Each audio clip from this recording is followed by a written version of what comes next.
Today we're talking about Annihilation, the new map pack for Call of Duty Black Ops. We have 4 new multiplayer maps: Hangar 18, Silo, Drive-In, and Hazard, and a new zombies map called Shangri-La.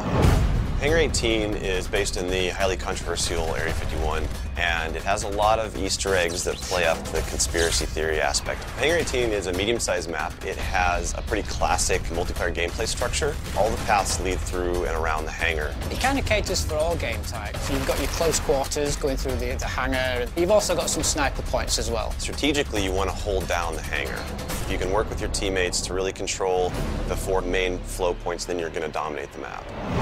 Silo is based on a Russian underground nuclear missile silo construction site. It's probably one of the largest maps in the entire game. Silo favors players who take their time because there's a lot of flank routes and a lot of interconnecting paths.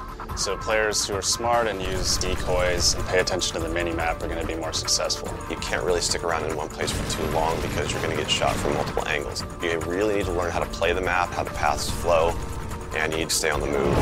Nuketown was a really hugely successful and popular map with Black Ops, and we wanted to do another map in the DLC that kind of emulates that style of gameplay. Drive-In's a fairly small map, but it does have a variation of battles. You've got the wide open area in the middle, the actual Drive-In itself, but then you do have close quarter battles down the side. So Hazard was inspired by one of our World at War maps called Cliffside, but it's a complete reimagining of it.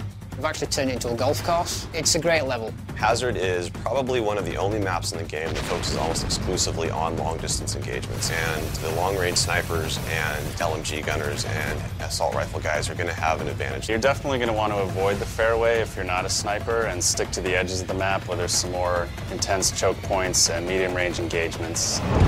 The story in Shangri-La is shrouded in mystery. I love to leave it up to the fans to derive their own ideas from it and also discover the facts that we put in there. I hope they really get the sense that we've taken this to just a whole nother level with the new weapons, the new environment, the new ways of getting around the map and things like that. There's a lot of holding areas, escape hatches, and things that let you get out at the last minute, which is a contrast to Call of the Dead, where it was a very wide open map. This is a much tighter map. Don't hold out too long. If things look like they're getting rough, get out of there.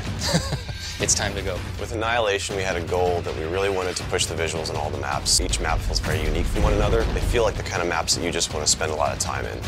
Annihilation hits Xbox Live Marketplace on June 28th.